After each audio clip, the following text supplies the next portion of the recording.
perjanjian baru Tuhan untuk Bani Israel dan Bani Yehuda. Coba Anda buka Yeremia 31 sampai 33. Namanya kitab perjanjian baru itu kehadiran Yesus Kristus sebagai penggenapan hukum Taurat. Ya, itu kan Kristen. Yang saya tanya, kitabnya Yahudi yang ini apa hubungannya dengan kalian? Yesus ketika datang di tengah Bani Israel, dia mengajar hanya untuk Bani Israel, Bang. Gak ada pernah dia mengajar orang Roma, orang Yunani, apalagi kita orang Indonesia, gak ada. Di mana Yesus pernah mengajar orang di luar Yahudi? Orang di luar Yahudi di Matius 15 pernah datang kepada Yesus minta tolong agar anaknya disembuhkan. Tapi Yesus memanggilnya anjing.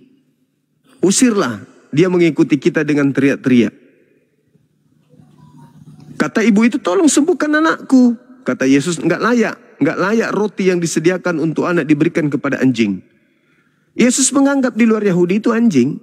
Dalilnya Bang, dalil. Matius 15 nomor 23, 24, 25 sampai 26.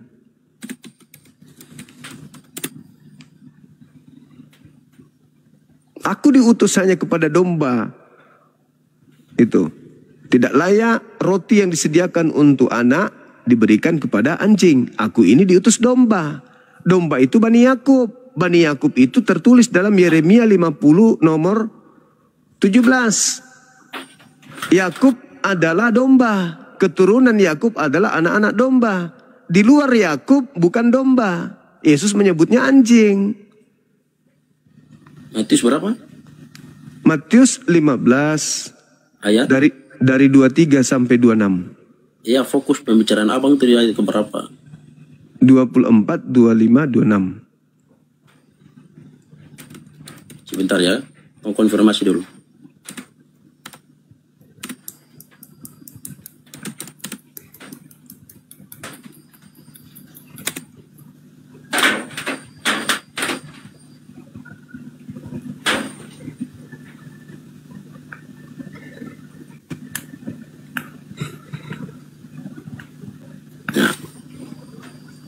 Bahkan di dalam Matius 10, nomor 5, nomor 6, Yesus berpesan kepada ke-12 muridnya agar jangan ke bangsa lain. Melainkan pergilah kepada domba-domba yang hilang, yang sesat dari umat Israel. Ini Bang, saya baca ayat yang ke-24 ya. Matius 15 ayat yang ke-24. Menegaskan bahwa Yesus datang pertama-tama bagi Israel. Tidak ada kata pertama-tama di situ, jangan ditambah. Pertama-tama bagi Israel. Tidak ada kata pertama-tama, Bang. Jangan ditambah-tambah. Betul ditambah-tambah. Mana ada tertulis begitu? Ini sebentar. Silakan. Saya balikin kamera dulu. Oke. Bisa dibaca? Nggak bisa. Nggak bisa, Bang. Anda buka di mana itu? Alkitab Sabda terjemahan tahun berapa itu? Terjemahan tahun berapa yang Anda baca itu?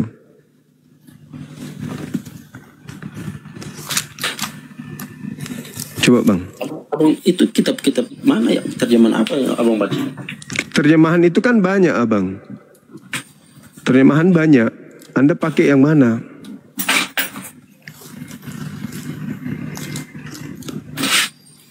Ini yang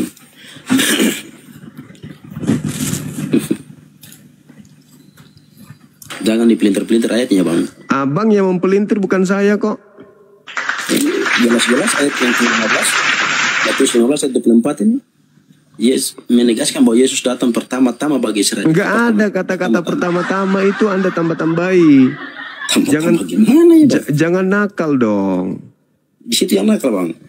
Sudahlah terjemahan, direvisi, masih ditambah-tambahi lagi. Jangan Bang. Malu Kristen yang lain Ya, kalau gitu. Ini ditambah dan kurangi. Ya itu kan Abang barusan. Gak ada itu kata pertama-tama. Aku hanya, ada kata hanya di situ Bang. Amy, aku ini hanya. Gak ada itu pertama-tama. Itu ngarang-ngarang cerita itu. Itu Bible karya Anda itu, konsili Anda sendiri.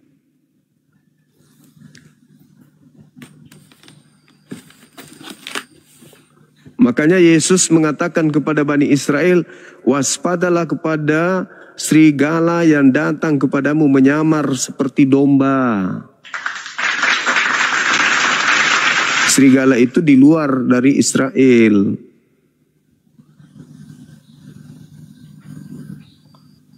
Kami hanya memberikan peringatan aja, abangku. Supaya abang itu tahu, oh ternyata Kristen ini bukan ajarannya Yesus.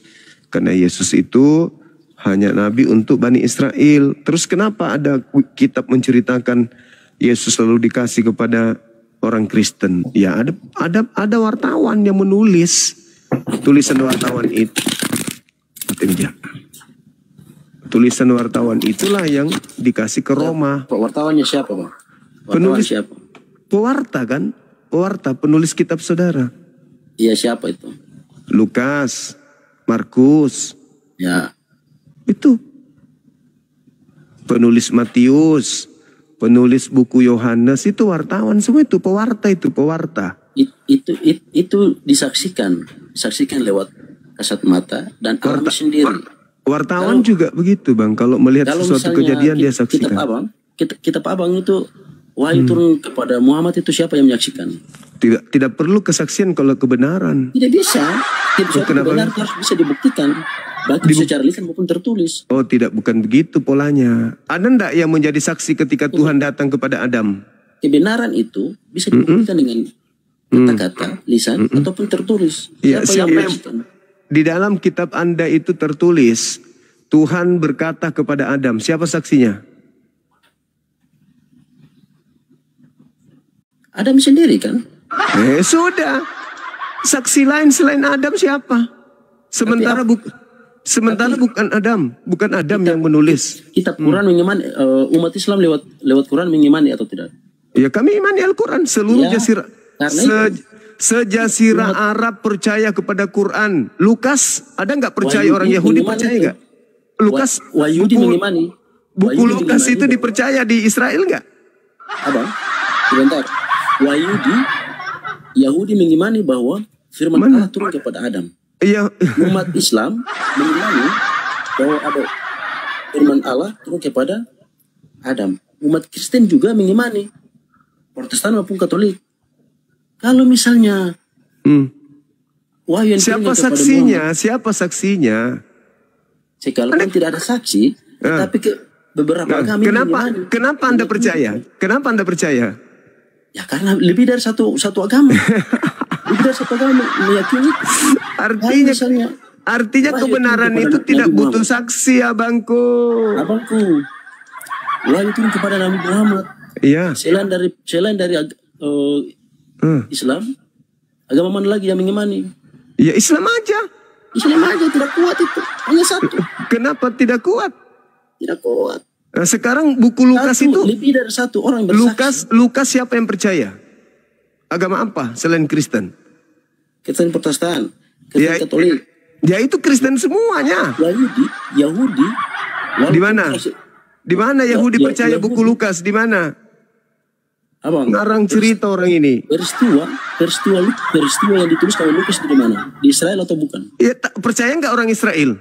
Percaya. Di mana orang Israel menjadi Kristen, menjadikan kitab Lukas sebagai kitab suci? Ada aja.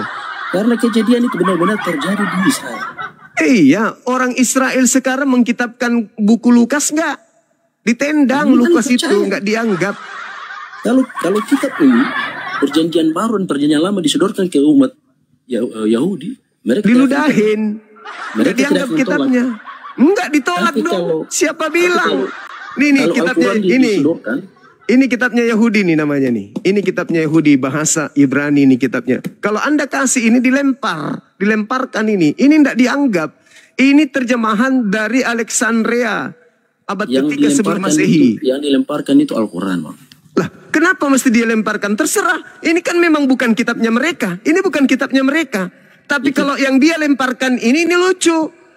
Karena ini berasal orang Kristen mengaku ini dari Israel, tapi dilemparkan sama Yahudi. Kalau ini mereka lemparkan wajar, karena ini tidak diwahyukan di tempat mereka.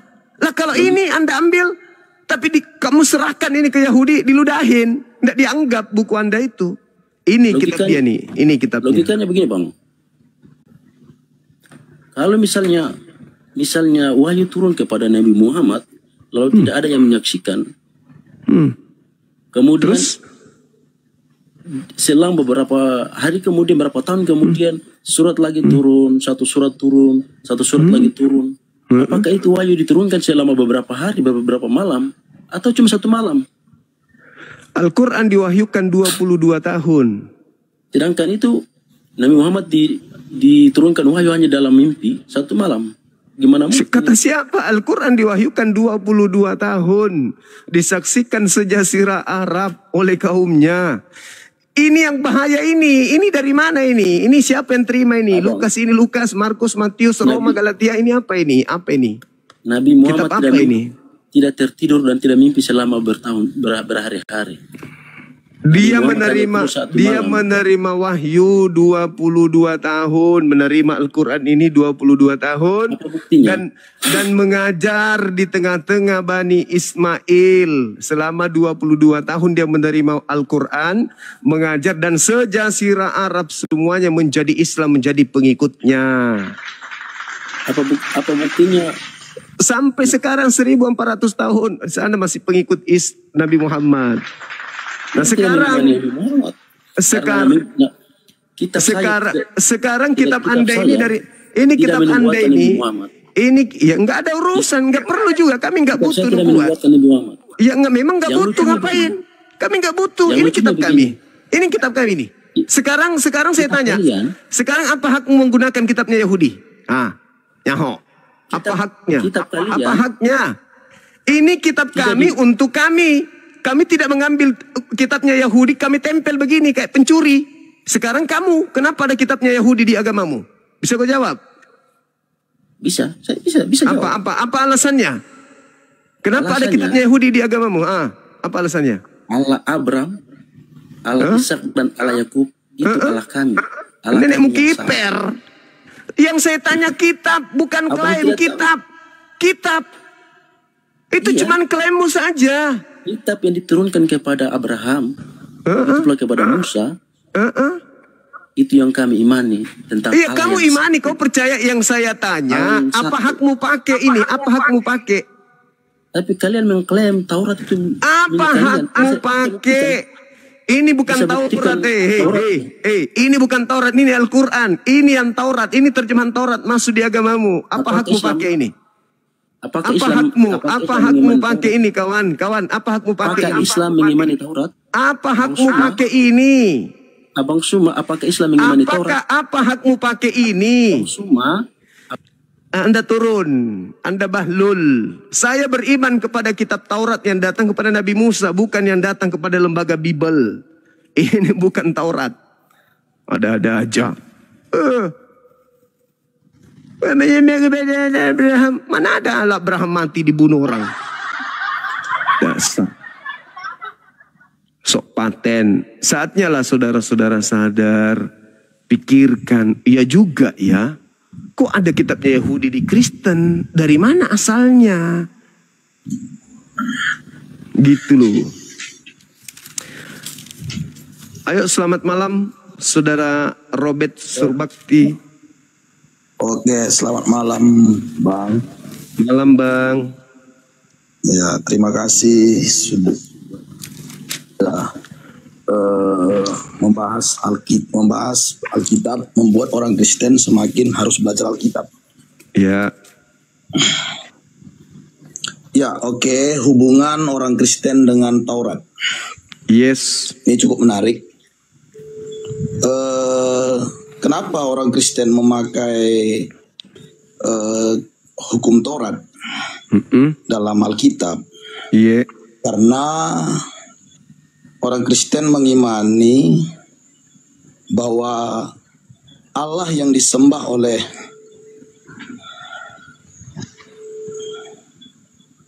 Oke, udah nyala Bang? Belum. Belum ya? Tinggal diterima Bang, terima aja permintaannya. Ya. Oke, salam kenal Saudara Robert. Silakan. Ya, terima kasih Bang ya. Sama-sama Bang.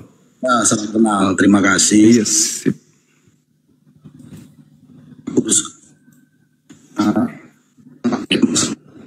orang Kristen juga harus makin belajar kitab, karena banyak orang Kristen ini tidak belajar Alkitab.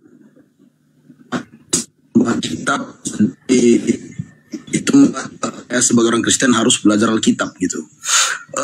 Jadi gini ya, pasti akan ada perdebatan, tapi yang pasti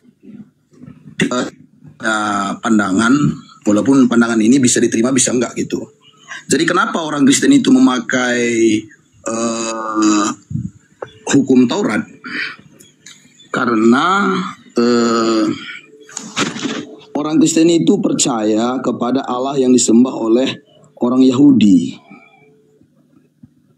Dan Allah orang Yahudi itu adalah satu-satunya Allah yang menciptakan langit dan bumi dan segala isinya.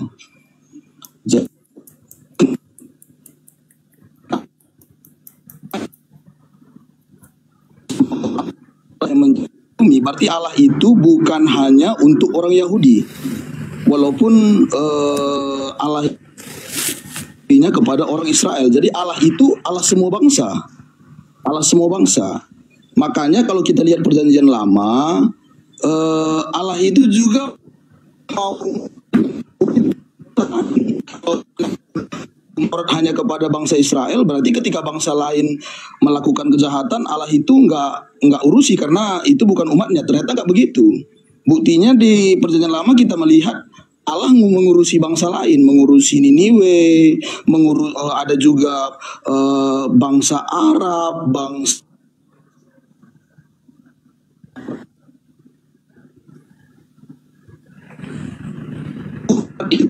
walaupun dia untuk Bani Yakub, sebenarnya Tuhan itu punya rencana. Ketika Taurat itu disampaikan kepada orang Israel, maka orang Israel menjadi contoh bagi bangsa lain, karena sebagai Allah yang eksklusif hanya kepada satu bangsa. Karena itu hanya satu bangsa, berarti dia bukan Allah yang menciptakan langit dan bumi dan segala isinya, begitu. Jadi karena orang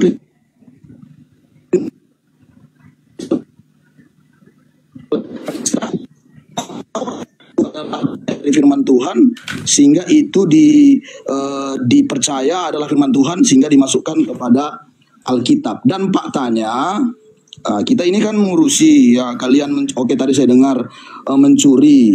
Saya udah baca data. Orang Yahudi sendiri nggak permasalahkan itu ketika orang Kristen itu memakai kitab mereka. Orang Yahudi sendiri mempermasalahkan itu. Kenapa? Karena orang Yahudi itu juga, karena orang Yahudi itu juga rindu bangsa lain juga mengenal, menerima Allah mereka. Makanya kitab perjanjian lama itu tidak hanya ditulis oleh orang Yahudi, tidak hanya orang Yahudi. Misalnya kitab Rut itu kan bukan bangsa Yahudi, dia kan bukan bangsa Israel. Tapi dia juga masuk dalam kitab itu. Kalau nanti kita pertanyakan begitu,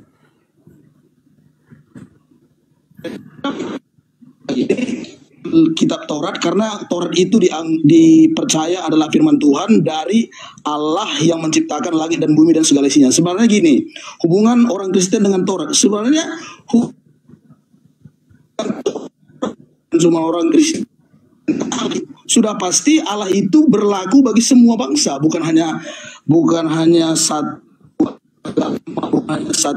satu suku, satu bangsa. Kalau dia hanya berlaku bagi satu bangsa, berarti itu bukan Allah yang menciptakan langit dan bumi dan segala isinya. Oke, gitu sedikit Bang. Mungkin Abang iya, tolong tunjuk saya. Tapi pertama-tama Bang, saya berterima kasih kepada Abang sudah membahas ini Bang ya. Ya. Tolong tunjukkan kepada saya di mana Tuhan berfirman kepada Musa, di mana firman-Nya ini Musa menerima perintah untuk mengabarkan kepada bangsa lain. Tertulis di mana itu?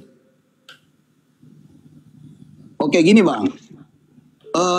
Kalau Abang bertanya begitu, saya tanyakan juga, kenapa Allah di perjanjian lama itu ngurusi bangsa lain? Menjelaskan bangsa lain kepada Nabi Musa, bukan memerintahkan Musa untuk mengajarkan kemudian kepada bangsa lain. Di mana dalilnya? Oke, pertanyaan saya kembali. Enggak, saya tanya abang gitu. Nah, Anda kan menggunakan kitabnya orang, Anda yang punya kewajiban. Anda punya kewajiban menunjukkan klaim Anda gini, Bang. di mana firman kepada Musa bahwa Taurat ini untuk bangsa lain itu di mana? Di mana juga larangannya bahwa orang bangsa lain tidak boleh menggunakan Taurat.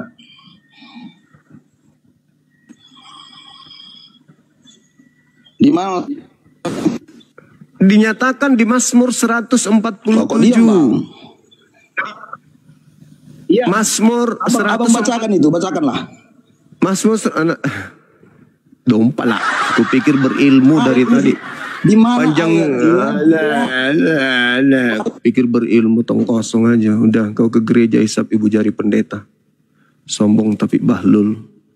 Ditanya malah balik. Berarti Taurat juga untuk setan. Karena di situ tidak ada tertulis Taurat bukan untuk setan. Dompala.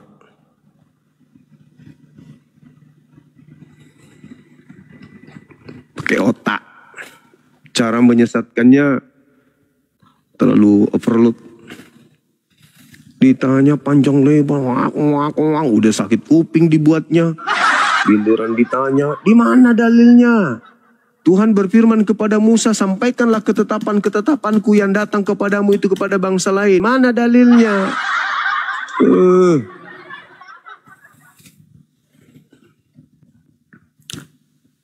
Mau nipu jangan di sini, Bang. Halo. Selamat malam. Adakah tuak? Ada kabalok panci. Sudah banyak oleng. Kitabnya orang, diklaim kitabnya, disuruh tanya dalilnya mana. Malah nanya balik. Di mana dalilnya kalau bukan untuk orang bangsa lain? Agak tuh. Bang Handi naik. Silakan. Masya Allah. Kita sambut dengan meriah. Pastor Handi Slebes. Waktunya sudah bisa naik, Kang? Iya, naik. Duduk Mangki situ. Hah? Duduk Mangki. Udah, siap. Iya, Udah Pan. jam 1, setengah 2 di sini. Saatnya para penggawa-penggawa bekerja. Ya, Gimana? Alhamdulillah penonton bisa tadi 13K. Jadi mohon ini permintaan penonton. Kalau bisa Bang Joma itu badai salah. Atau jam 8 waktu di Jakarta. Mulai Baik. lanjut. Baik Bang Handi. Ayo silakan teman-teman. Masih ada waktu nih. Ya, waktu saya masih ada kurang lebih 1 jam sampai 2 jam. Sambil kita ngobrol sama teman-teman yang lain. Tadi sudah ada berapa yang naik sini, tapi belum bisa memberikan data yang akurat kenapa orang Yahudi menggunakan kitabnya, kenapa orang Kristen menggunakan kitabnya orang Yahudi itu. Padahal hukum-hukumnya nggak dipakai. Jangan makan babi, makan babi. Jangan membuat patung, bikin patung. Jangan bersaksi dusta, Jangan mengingini orang lain, ambil kitabnya orang, langgar. Ibadah Sabat, jadi Minggu. Percumanya dipakai, cuman aksesoris doang. Yang pernah saya dengar Bang Joma, kalau tanpa kitabnya Yudaism atau Torah itu mereka kelihatan sekali bahwa ajaran ini dari Barat. Betul. Terus kemudian masuk ke Indonesia, dibantu lagi dengan istilah-istilah Al-Quran. Sehingga betul. jati dirinya, keasliannya itu terselubung. Itu yang muncul ya begini, mau jawab jujur ya salah, mau jawab salah ya memang salah gitu. Akhirnya ya kemana-mana nggak nyambung. Lebih baik jujur lah teman-teman. Jujur saja. Assalamualaikum warahmatullahi wabarakatuh, Gurunda. Waalaikumsalam warahmatullahi wabarakatuh. Masih minta itu di si Robert dibawa ya, masih penasaran nih. Tidak memberikan data. Jangan mau naik Robert. Kesini aja Mi, saya skak mati ya. Kesini aja. Coba gue interogasi deh. Yang paling ngeyel tadi itu si ini, deh. Bosangku mau dengar. Cuma tidak ada kode dari Gurunda jadi. Mana dia Robert? Mana kok Robert? Kabur Mi.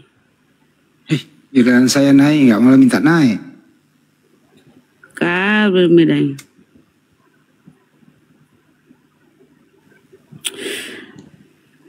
Tapi mantap ya. Itulah kehebatannya. Ini memang topik agak berat banyak Pak. Ini pernah dibahas Banjuma sama si Bom Bom. Mereka nggak bisa apa-apa juga. Siapapun pendeta sebenarnya ya, mohon maaf ini Pak pendetaku yang saya hormati, ini memang sulit untuk dijawab. Karena memang gak ada hubungannya. Gak ada.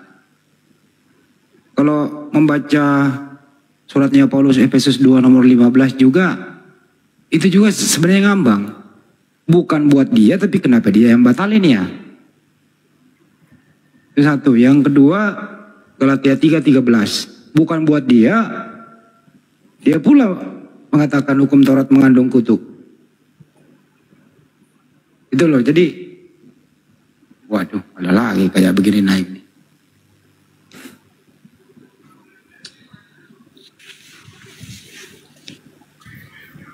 Udahlah, jujur lah. Aku pula yang disuruh on cam. Kalau kamu mau lihat aku, banyak filmku tuh, banyak sinetron aku, tonton aja.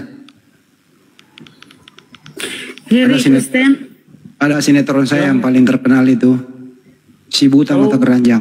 Tuh, lu nonton tuh. Halo juga, silahkan. Ya begini, Bang. Sebetulnya kalau kita membahas agama itu tidak ada pemenangnya gitu. Jadi ibarat pertandingan itu tidak ada pemenangnya. Anda Kristen, Bang. Izin, Ya, Kristen. Kristen. Ya betul, Kristen saya. Ya alkohol Bunda, mana ada muslim yang pakai alkohol? Oh iya ya. Jadi gini dia. Kalau memang ada pemenangnya muslim ini ataupun Kristen ataupun Buddha segala macam, pasti orang akan mengikut ke situ semua. Justru tidak ada pemenangnya agama ini. Makanya kalau kita berdebat, nggak ada artinya, itu orang bodoh itu. Luruskan itu banyak Pak. Di sini bukan kompetisi kalau menang. Lanjut, Ya karena agama ini kan gini dia Bang. Jadi kalau kita membahas agama itu tidak ada pemenangnya sampai kapanpun. Ada Bang pemenangnya Bang. Kalau ada pemenangnya Bang, contoh kalau Muslim pemenangnya, berarti semua rakyat di dunia itu mengikuti Muslim. Itu baru pemenangnya. Enggak. Tidak akan ada pemenangnya Bang. Karena tidak semua manusia menggunakan akal sehatnya. Ada manusia yang terjerak oleh tipu daya iblis. Anda menjadi Kristen apakah Anda berdasar akal? Kan tidak. Anda hanya mengimani saja kepercayaan nenek moyang menyembah kepada makhluk Tuhan. Anda nggak mau tahu benarkah, salahkah, yang penting saya Kristen. Anda menjadi Kristen itu saya pastikan 100% bukan karena akal. Tapi karena ikut-ikutan nenek moyang. Sementara yang selamat itu, yang menang itu adalah mereka yang menggunakan akal. Untuk menjadi Kristen, maaf nih, untuk menjadi Kristen menyembah kepada manusia atau makhluk yang keluar dari kubur, itu gak dibutuhkan akal. Yang dibutuhkan itu adalah percaya doang. Jadi kalau Anda mengatakan tidak ada yang menang, ada yang menang. Yang menang itu yang menggunakan akal. Tidak ada Bang. Soalnya kan begini Bang, saya potong sedikit. Silakan. Ya. Jadi satu contoh, bapak aku ya kan, bapakku ini dibilang orang lah itu bapakku begini, dibilang orang lah bapakku begitu, ataupun salah apa segala macam. Saya tidak akan tinggalkan itu bapak saya Bang. Itu tetap bapak saya. Sama juga seperti abang juga kayak gitu. Ibaratnya kalau abang itu, bapak abang itu contohnya salah, benar salah, tetap itu Bapak Abang, enggak akan terputuskan. Sama juga kami Kristen. Kami juga Kristen, enggak mungkin kami putuskan Bapak kami itu. Baik juga dengan Abang, enggak mungkin Abang putuskan Bapak Muhammad Abang itu. Seperti itu Bang. Makanya sebetulnya kalau membahas agama ini orang bodoh sebetulnya. Tidak ada pemenangnya Bang. Salah itu. Tipikal yang Anda sampaikan itu tipikal anak-anak iblis. Anak-anak iblis itu sudah tahu dirinya di neraka. Tapi kenapa mereka nggak mau keluar menjadi malaikat atau menjadi kucing atau menjadi sapi? Mereka tetap ngotot di situ karena sabar dulu, karena mereka sombong. Sekarang Anda mengatakan bahwasanya tidak akan ada orang yang meninggalkan. Kami umat Islam tidak meninggalkan agama nenek moyang kami karena agama kami masuk akal.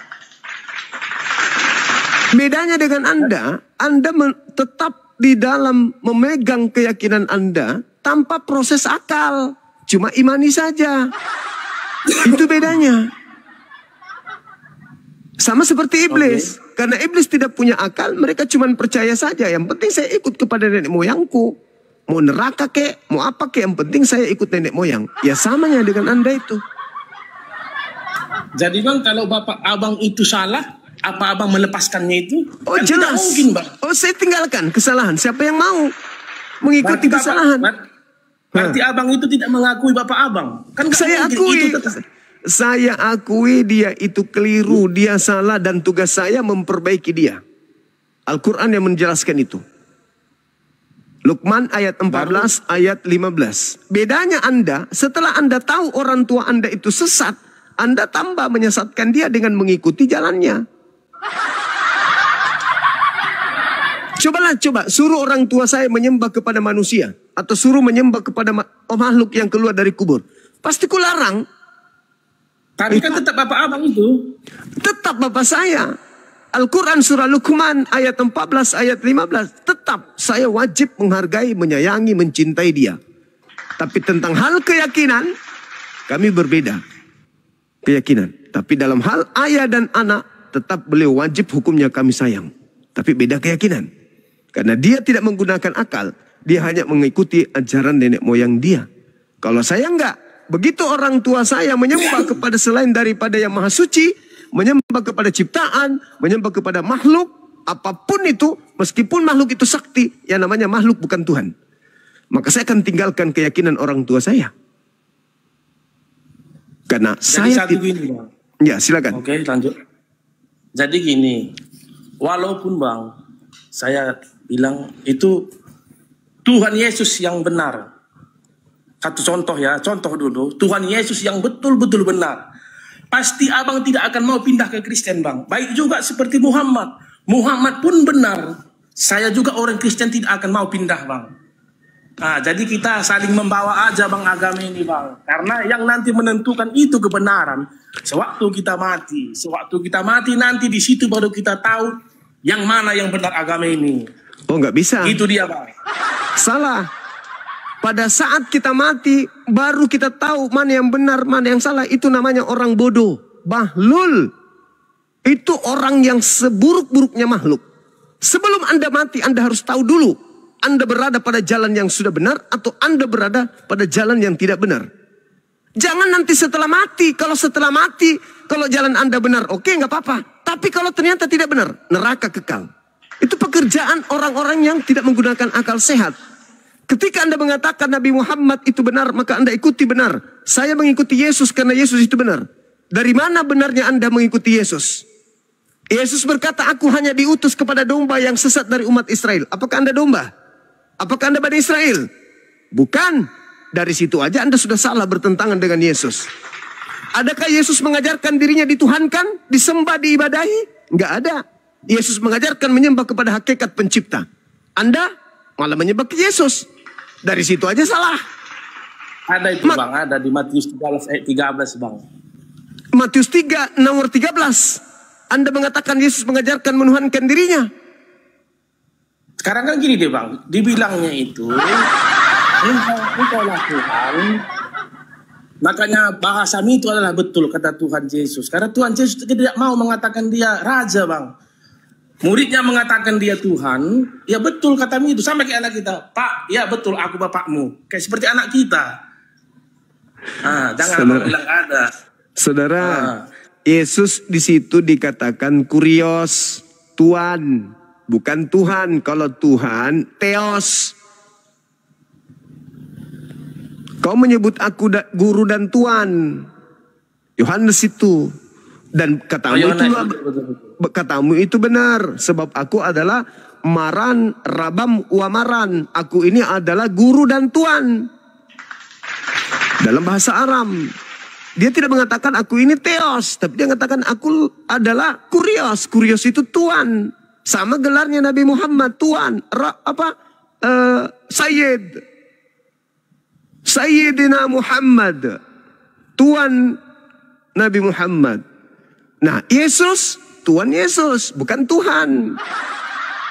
Makanya saya katakan, andai saja Anda menggunakan akal sehat, ketika Anda bertanya, agama kita tidak akan pernah menang kalah. Kenapa? Karena ada yang menggunakan akal, ada yang tidak menggunakan akal. Kita tidak mungkin sama. Antara kedudukan yang menggunakan akal dan kedudukan yang tidak menggunakan akal pasti beda. Seibarat kera punya muka, punya hidung, punya mata, punya tangan, punya kaki. Sama seperti manusia. Bedanya hanya di akal. Jadi gini dia Bang, sama seperti yang saya bilang tadi itu. Kalau memang Yesus itu benar, Abang mau pindah enggak? Pasti enggak. Saya jawab langsung itu Bang. Saya katakan, saya langsung jawab. Saya katakan Yesus itu benar. Benar-benar manusia yang diutus untuk Bani Israel saja. Gini dia Bang, gini. Saya katakan itu, kita buatlah dulu satu contoh. Yesus itu adalah jalan kebenaran. Dan dialah yang bisa kita masuk surga. Pasti Abang nggak mau ikut. Saya mau ikut. Saya malah ikut. Yohanes 14 nomor 6. Akulah jalan, akulah kebenaran, akulah hidup. Tidak ada orang yang sampai kepada Tuhan tanpa melalui aku. Aku, ya, aku ini jalan atau tujuan? Jalan. Nah, terus kenapa disembah dituhankan kalau jalan? Anda ingin ke Monas melalui jalan Tamrin. Anda menganggap jalan Tamrin itu adalah Monas. Ya nggak sampai-sampai ke Monas. Karena Anda sudah menganggap bahwa jalan menuju Monas itu adalah Monas. Nggak sampai ke Monas. Makanya Yesus itu jalan, dia bukan tujuan. Yesus itu jalan. Jalan untuk siapa? Untuk Bani Israel. Menuju kepada siapa? Kepada Tuhannya Abraham, Ishak dan Yakub. Masa Anda ingin ke Monas, tapi jalan ke Monas Anda anggap Monas? Ya sudah sampailah Anda ke Monas berarti. Ternyata Anda tidak sampai ke Monas. Karena Anda hanya di jalan mutar-mutar. Saya percaya Yesus. Dia itu kebenaran. Ya, saya percaya dia adalah jalan. Kenapa? Ya pastilah Bang percaya. Karena di kitab kalian itu pun kan memang ada Nabi Isa. Kalau di kitab makanya Kristen kan nggak ada Nabi Muhammad. Makanya kami nggak percaya lah Bang. Nah sekarang permasalahannya adalah apakah Yesus itu diutus untuk seluruh umat manusia?